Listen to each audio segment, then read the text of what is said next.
Hi, I'm Connor. I'm 32 years old. I'm about to turn 33 next month. I am a former gifted kid that got burned out by life in general and through a lot of things. I'm going through a divorce. I was married for 7 years. I was in that relationship for about 10. I've done just about every type of job that you could imagine, except for the oil field. I haven't worked in the oil field. I've had a very interesting experience of adulthood. Uh, Definitely a lot of stressful stuff. But yeah, I just figured that I'd start a video log while I'm going through all this stuff. Figured I'd do a little video blog. Uh, I don't have the best web camera. I do have a Yeti mic, so the audio quality is a little bit better. Clipchamp for Windows 11 is a garbage program, so I'm using the default camera app on the Windows computer that I have. I have a laptop with very, very low performance, so it's not the best laptop, but it'll do for what I'm using it for. So let's see. A little bit more about me. I grew up in South Texas. I was a military brat when I was a kid. I lived variously in California, Missouri, Puerto Rico, and South Texas. I grew up in San Antonio, Texas. I was a gifted kid. I was in the gifted classes and stuff. People thought that I had a lot of potential, and I squandered a lot of it. I had a lot of experiences with doing a lot of having a lot of problems with drugs and alcohol and a lot of other things. When I turned 18, I my big dream when I was a kid is I wanted to grow up and become an architect because I really like architecture and I really like old buildings and old styles of buildings. And I have really strong opinions on Frank Lloyd Wright. And Architecture school was expensive. So I had to narrow down that dream real quick. And so I had to find something that I could try to pursue locally in San Antonio. So I went to UTSA for one semester. I was going to be an information systems major because then I wanted to try to join work for the NSA or try to work in an intelligence agency or something. And that ended up not working out. I was working full time at a pizza place while I was going to school, and I couldn't keep up with full time employment and doing school full time. And it just was too much for me. And I'm not that great in educational institutions, to be completely honest. I mean, people would say I'm bright. I think I'm the biggest dumbass that I know personally. There's other language that I would use that would be inappropriate for YouTube, of course. But if you grew up in the early 2000s, you know which term is making a comeback that I'm not going to mention inside of this video because I think YouTube's standards are still a little bit higher than other websites.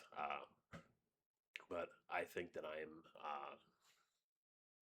have plenty of intelligence. I don't really use it. I haven't really used it that much. I'm just kind of vibing.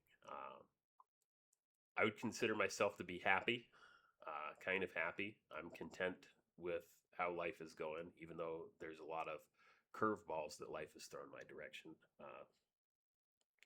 When I was 18 to 19, I was in a relationship with a hoarder, with somebody that probably had undiagnosed autism. And this is going to become a theme in my life of somehow falling madly in love with people that probably are mildly autistic. And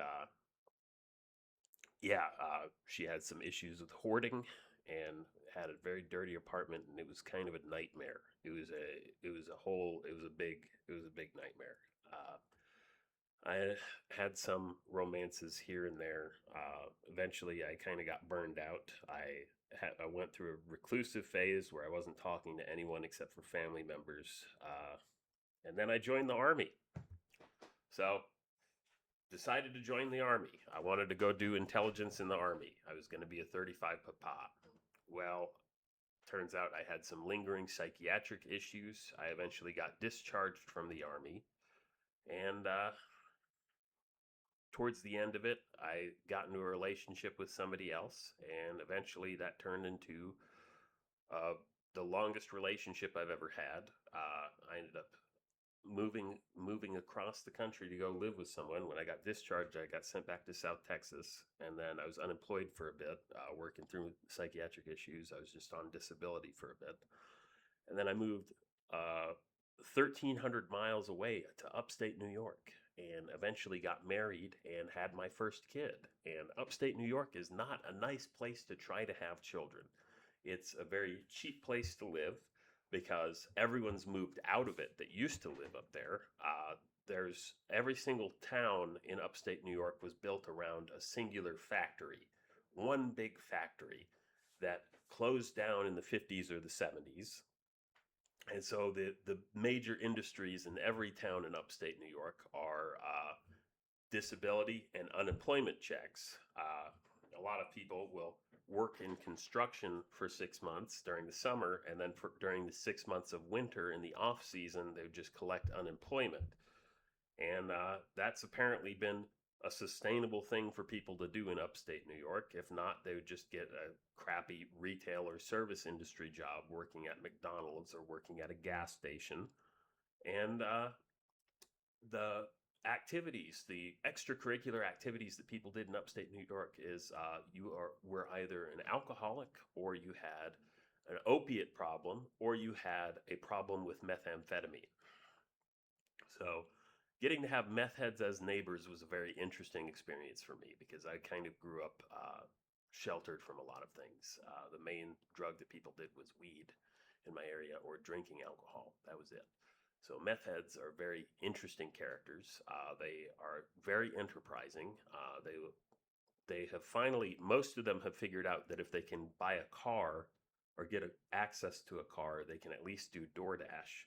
So they can do meth and then do DoorDash for 36 hours and then crash for 48 hours and then get back up and do DoorDash again and just be vibing and listening to the same 5 crappy songs that they've downloaded as MP3 files on their Android phone. And just, that's their way of living. That's their way of life. There are people in upstate New York that got their kids taken away by social services. So they did a rebound and got pregnant again, and then had more kids that would eventually get taken by social services without caring about getting the kids that got taken in the first place back. It was very dismal conditions. There's a very extreme poverty that exists inside of Rust Belt states, to be completely honest, and it's really kind of, it was depressing. And I didn't want my kid to grow up in that, and so we moved another 1,300 miles over to the state of Oklahoma, where I have a bunch of family in the Oklahoma City metro area. It's where my dad grew up. It's where my grandma lived. It's where all my cousins live, are in the metro area. Because a lot of my cousins were having kids at the same time that we were.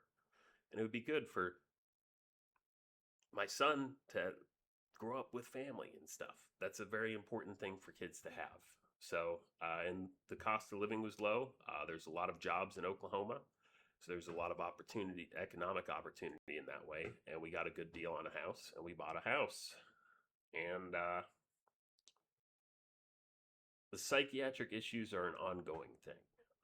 They are an ongoing problem, and they've led me to change a lot of my behaviors. But I had an incident with some alcohol on Christmas Eve in 2019, and I got sent to the mental hospital for it, and I ended up getting criminal charges for it, and I ended up trying to work through those. Worked in a lot of warehouses and stuff. I worked for Hobby Lobby. I worked for a FedEx ground contractor delivering packages through rural Oklahoma, which was fun. That was actually a fun job. I worked for an Amazon DSP for a while, delivering Amazon packages, and I spent most of my time listening to podcasts, and just, it was a very athletic job. So that was very good. And then let's see what else. I worked for a grocery distributor for a bit as an order selector, which was also an athletic job, and very dangerous. There's a lot of opportunities to really mess things up for you for your whole life, basically doing that. But the pay was good, and there was overtime. The pay was exceptional, and saw enough people die or get injured in warehouses that I decided that I needed to change up the career that I had, and I got into the insurance industry, and now I'm an insurance salesman. And that's good money. I enjoy an office. There's plenty of people that go insane from offices or hate working in an office, and really it's not bad. It could be worse. Working in a bank or in an office is a pretty good situation, to be completely honest. That's there's worse endings than that. And I don't know.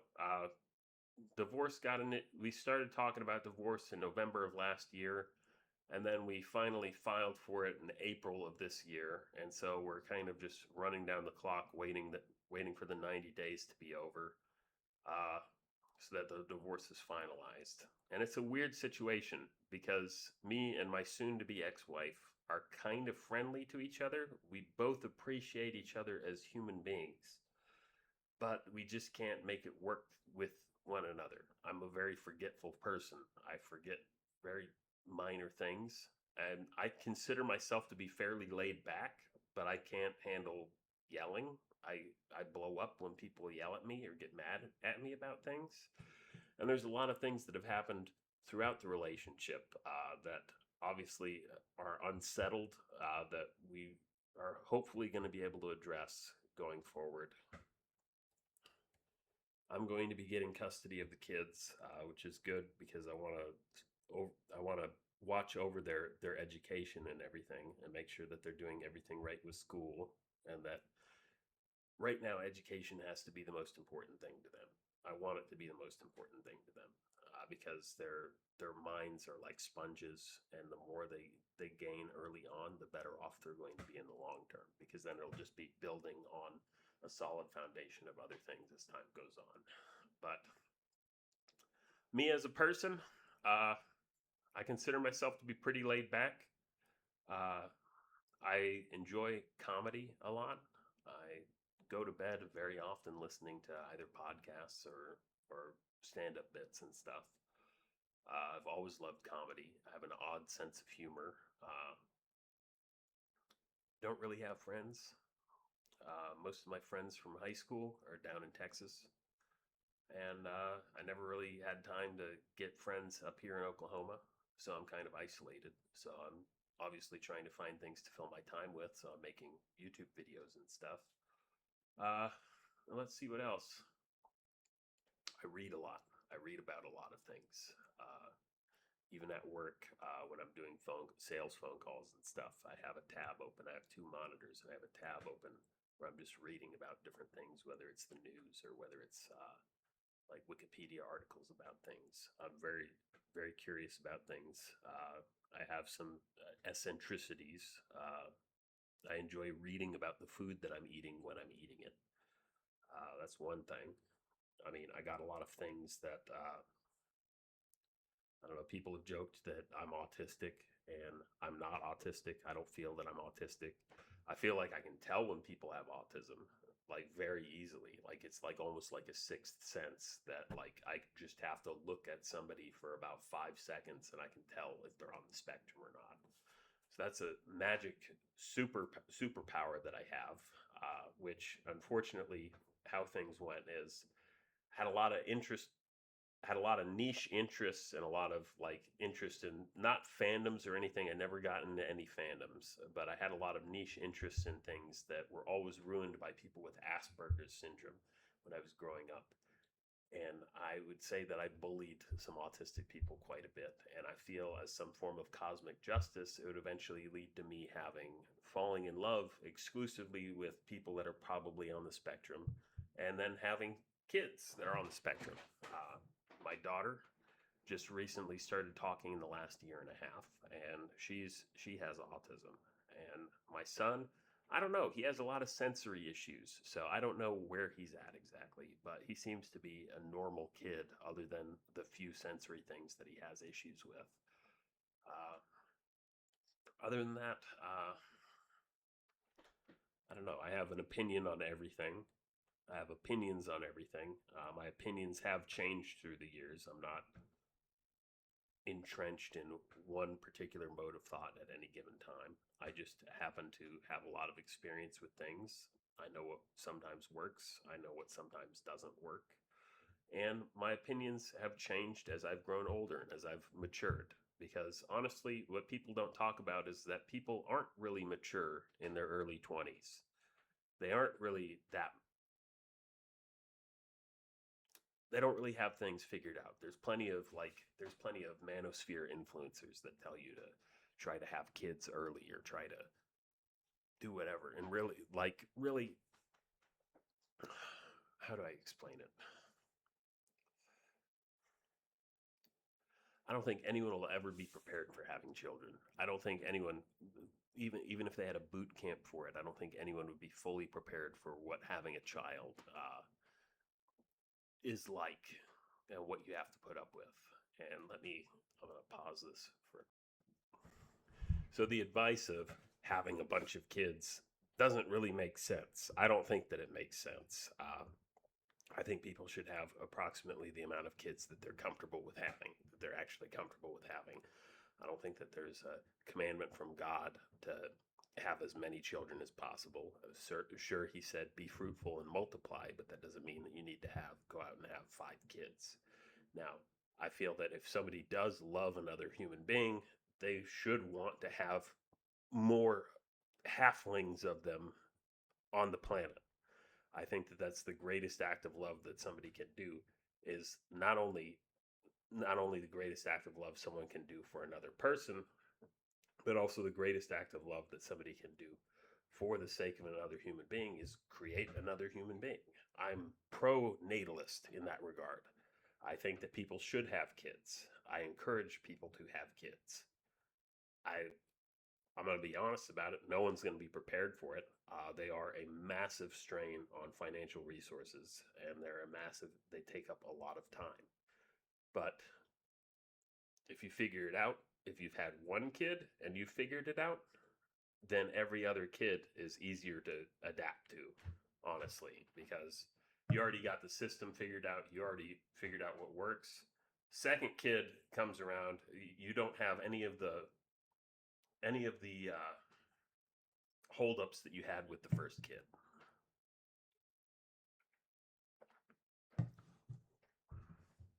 But yeah, it's weird. In terms of my goals, I want to own my own business someday. I want to possibly have my own insurance agency at some point because that would be good. That's a lot of money.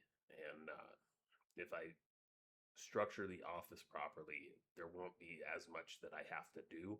I can be there for meetings, but I don't have that much in the regular day-to-day operations of the office that I would have to deal with. Uh, my goal is to try to retire by 45 by the time that both of my kids are 18 years old.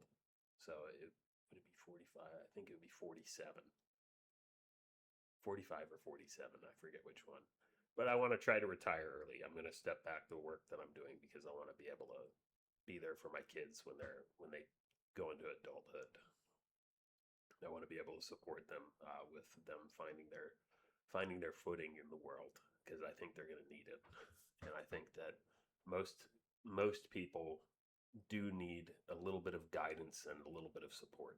Uh, I don't have any issues with my kids coming to live with me for however long they need to live with me for, because it would be good for them financially. And honestly, I love my kids. I'm not trying to push them out of the nest the moment they become adults. I want them to want to leave the nest on their own when they think that they're ready and when they are ready to do it. Uh, let's see what else. I mean, I got opinions on everything. I think I already said that. My politics have changed over the years. When I was a teenager, I was more of a socialist. I believed that the government should try to provide a lot of things to people that it isn't providing. And then as I grew older, I began to realize that the government is providing a lot of stuff in in the first place. Uh, I became more of a libertarian, kind of, or more libertarian minded. where I don't fully trust the government. I don't really. I I think that taxes, if they were being used for good purposes, are justifiable. If they're to provide a good and service that the free market cannot reasonably provide on its own, then that's an acceptable usage of government funding. I think that as I've grown older, I've come to realize that maybe billionaires should pay more taxes than they are.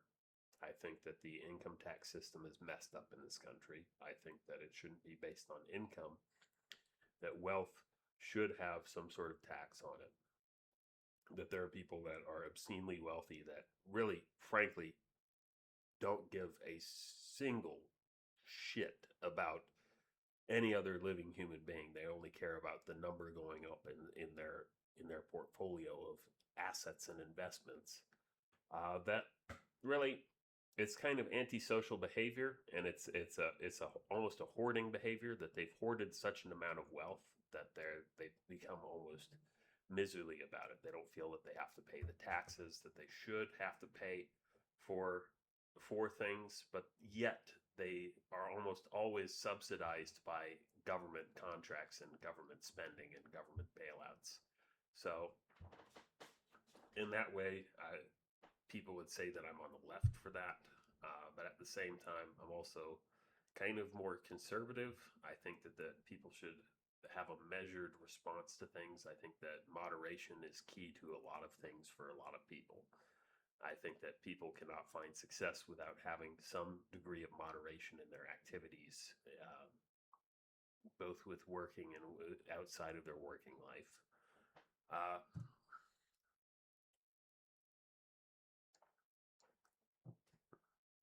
Healthcare, I'm in the insurance industry, so I think healthcare should be universal. I think that the government should provide healthcare to everyone. Now, what that looks like, I don't have any answers for that. I don't think that we could feasibly be able to fund Medicare unless the government was intentionally using its buying power and its kind of monopoly on being able to acquire health services and stuff, and be able to pay for supplies and like procedures and stuff like that.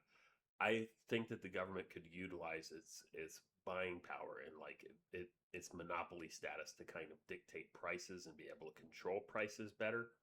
I think a better system for America would be more something like Medicaid for all, because Medicaid's a lot cheaper of a program to administer, and it also has a state level contribution and a federal contribution to providing the services for people. But I think that if there's universal health care, I think that there should be a way bigger focus on trying to make people healthier so that they aren't using the government services. I think that fitness should be a thing that a lot of people focus on. I think that people should focus on being physically fit and eating healthily. The Make America Healthy Again thing, I think that there's a lot of stuff, that a lot of preservatives and a lot of things in our food that we eat and a lot of things in the environment that we're exposed to, that we really need to place an emphasis on trying to reel those in and control those. I mean, there's microplastics in human semen. Like, we don't even know what the effects of microplastics are fully yet. And there's been a lot of things that have changed in the health of people. There's cancers are becoming more common earlier on, and it's not just the fact that they're getting better at identifying them. They're happening more frequently. Like they're happening a lot more frequently than they were before. Uh, and I don't know. There's just a lot of things that we need to place more emphasis on trying to make people healthier so that we could have a universal healthcare system. Now, would that be government oversight or would that be government overreach? Yes, but it would also be an issue of civic duty, that you're not wanting to try to be a burden on the public healthcare system. You got to take initiative on your own for the sake of the system that benefits everyone, to try to be healthier for yourself. You have to be more healthy. You have to cut down your weight. Obesity. has so many effects, so many health effects on people, whether it's whether it's artery disease, heart disease, the increased incidence of like liver cancer and various cancers due to obesity, uh, diabetes, the impact of diabetes. There's a lot of stuff that we need to reevaluate as a society that we really need to cut down on. The excess that we've been exposed to. I mean, I was a kid from the 90s. I grew up on fast food. I grew up on like going to Wendy's or whatever, or going to McDonald's and getting a snack wrap. It's just an ubiquitous part of growing up as a millennial is that fast food is everywhere and that you ate a lot of fast food when you were growing up. But there's got to be a healthier way to do things. Military service, I think everyone should serve in the military. That's a controversial take, but I think that the United States should be a lot less geopolitically active, where we're constantly involved in conflicts that might draw people into having to fight there and have the impacts of war. There's a psychological impact to war and being exposed to combat situations.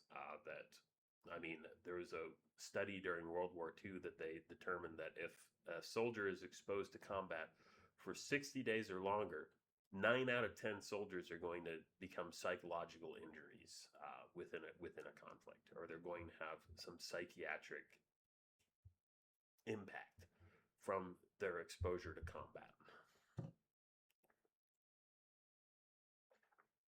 Plus, I think the nature of war is changing a lot. Obviously, as we've seen in Ukraine, there's been an increase in the usage of drones on the battlefield that make uh, that have really rewritten the rules of war a lot, because you can just send out a bunch of shitty drones with explosive devices on them, and then almost anyone is at risk, and almost anyone, it could be a casualty. And there's a lot of things to the nature of warfare that have changed over the years. Armored vehicles aren't the panacea to warfare that they were in like the Gulf War, or in like Iraq or Afghanistan. Uh, I don't know. Uh, I'm I'm pro NAFTA. I grew up in South Texas. I've been to Mexico plenty of times, at least to border towns, and I like Mexico. I don't have anything to say about that. In regards to immigration, I think people should immigrate legally. I think that illegal immigration is an issue because it's a lot of people that are outside of the system, and when people are growing up and existing outside of the system, they're exposed to all the other actors that exist outside of the system, whether it's loan sharks or organized crime or human traffickers, or a lot of different threats that exist to people existing outside of the system.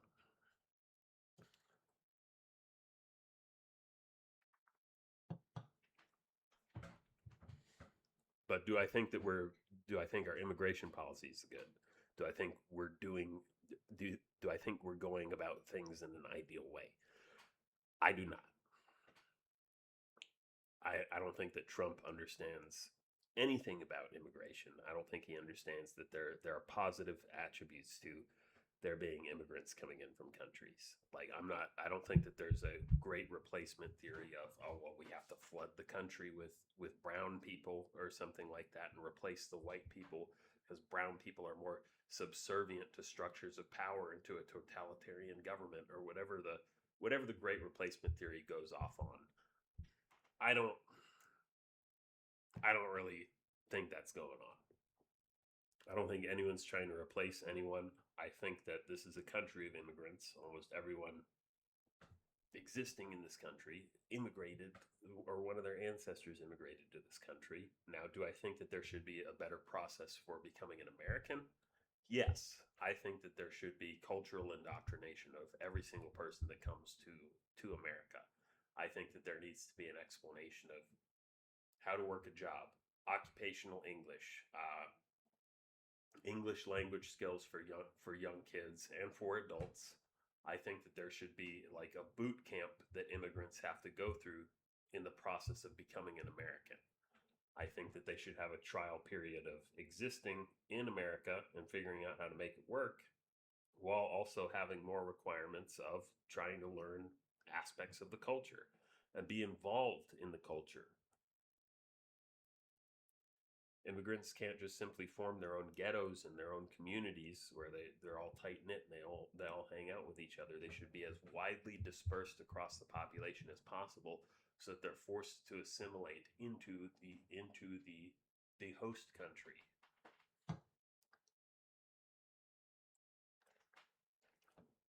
And that's more, I think, a lot more determined by my experience of growing up in South Texas. In South Texas, I was a minority. I lived in a town that was mostly Hispanic. My first loves in high school were Hispanic people. Uh, and I was a Catholic, so a lot of the Mexican people were Catholic. So we all went to the same church and stuff. I got to grow up with most of my friends when I was growing up, all the kids on my street. We were the white kids. We were like the Anglo kids. So, and we just hung out with a lot of Mexicans. And I got to go to a lot of family events at the other kids' houses and stuff. I don't have any issues with Latinos in general. I don't have any issues with Mexicans or anything like that.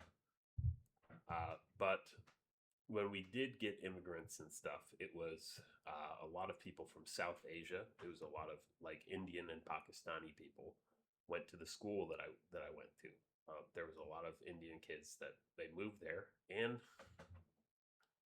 they were isolated enough that they were the brown people in the neighborhood that they were moving into, or they were the Desis that lived in the area, and they just adapted culturally to everyone that was around them.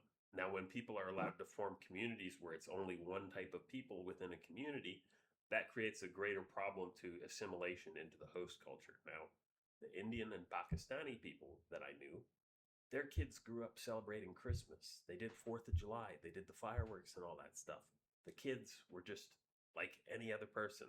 And the parents were just like, we'll add our little flair to the barbecue. Like that's their take on it. There was a lot more minorities that I grew up with and around, that it wasn't like that. I think that it demonstrated a better path to assimilation into the host country than situations that are arising in like Minnesota and stuff. Now, my mom's family's from Minnesota. They're from the Minneapolis area, and they've almost all relocated elsewhere. Most of them have moved to Southern California. My grandparents moved out to San Diego to go live in San Diego because my uncle and aunt lived out there, and that was their youngest grandkids were growing up in San Diego. And Minneapolis, and just Minnesota in general has become like an immigration, like what's the word for it? A cautionary tale with the Somali population, because the Somalis have all moved into one area, and they only talk to the Somalis, and they only do business with the Somalis, and they don't really have any reason to try to branch out and assimilate into the broader culture of Minnesota. Now, Minnesota has no culture, to be completely honest. They don't. The cuisine is crap. Like, how many dishes can you make with wild rice and hot dish and like tater tots and stuff? There's a lot of Midwestern cuisine in general is pretty crappy. I'd say the only state in the Midwest that has any sort of identifiable like culinary contributions to America is probably Michigan. And even then, it's only the hand part of Michigan. It's not the Upper Peninsula. The Upper Peninsula, Wisconsin and Minnesota got a lot of they got a lot of Norwegians, and they got a lot of Swedes, and they got a lot of Finns, and all those countries have absolute dog shit cuisine. Like they make a lot of pies, they make a lot of dishes with freshwater fish, and they don't really have. And it's very bland food. It's very disgusting.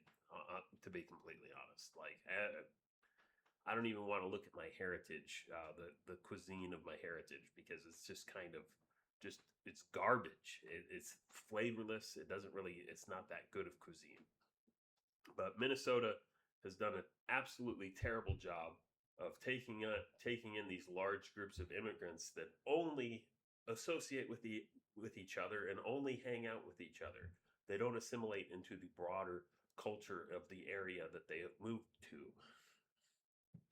But yeah, and a lot of cities in the north have had the same exact experience. They have sections of the town that are for one immigrant community, whereas Texas, it's kind of like you'll be driving Texas and Oklahoma.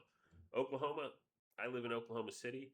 There's an Asian district, but it's called the Asian district because it's a lot of different groups of Asian people have moved to the area and have moved to the metro area.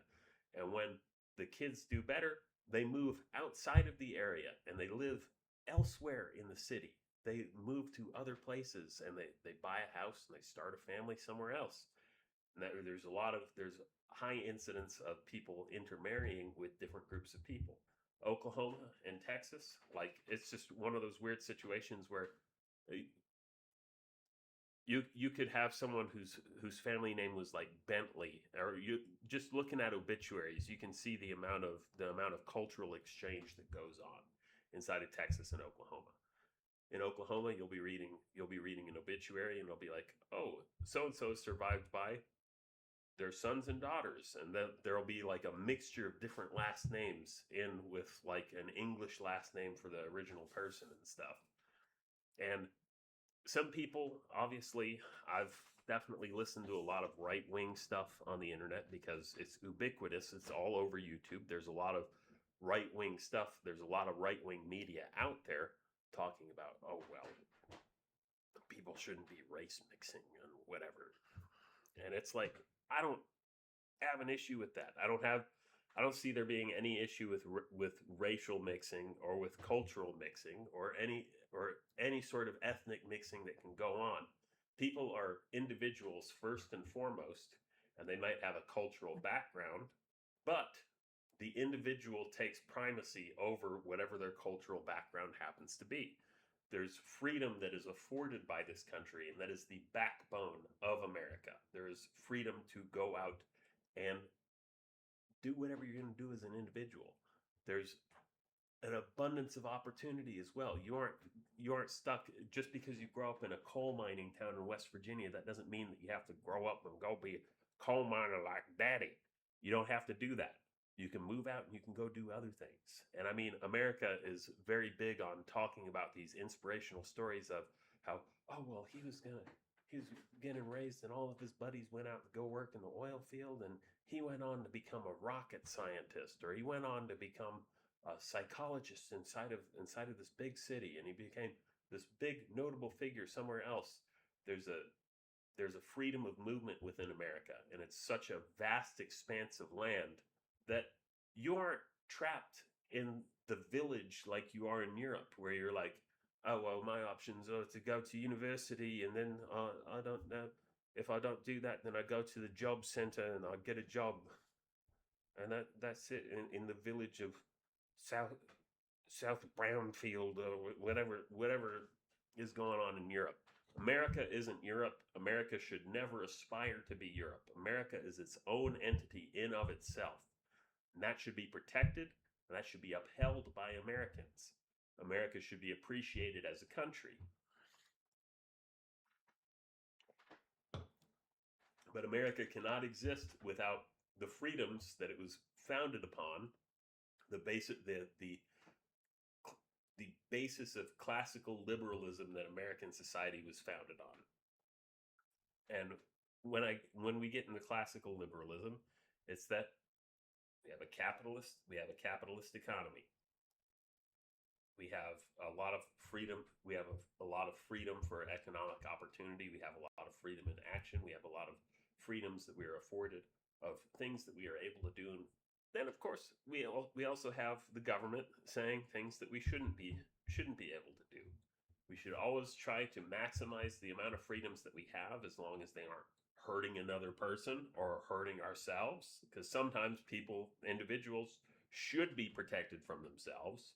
Obviously, there's things like drug laws and stuff like that, and obviously Oregon and Washington and Colorado are very experimental in being like, oh, we should just allow people to do everything and just not act like it's a problem. Bitch, no. Drugs are a problem. Drugs can be a problem. People get into them not understanding anything about them, and then their life becomes embroiled in trying to use and slighting other people, and the social ill that arises out of certain drugs, at least, not cannabis. Cannabis cannabis is only dangerous because it makes people dumb. That's all it does. It gives you an intellectual disability for an hour, and that's all it does. That's not harmful because there's plenty of stuff that you can do in this country with an intellectual disability. You can still work a job. You can still pay taxes. You can still pay rent. You can buy a house. You can do anything that you can do and still decide to download intellectual disability every evening. That is fine. But things like heroin and fentanyl and methamphetamine and even cocaine are all dangerous because people become embroiled in trying to figure out new ways to try to be able to ensure that they can have a continuous stream of that thing into their life. Whether it's, oh well, I'm going to sell my beehole at a truck stop to try to get crack, or to try to get fent or something like that. Or it's, I'm going to steal from grandma. I'm going to take things from my family's house that no one's going to notice is going to be gone, and I'm going to go take them to the pawn shop and sell them, so that way I have money coming in for whatever. Or I'm going to go steal copper pipes, or I'm going to rip up a building and I'm going to destroy a building, ripping out the copper wiring and the copper pipes. Or I'm going to rip out catalytic converters from people's cars so their car doesn't drive properly.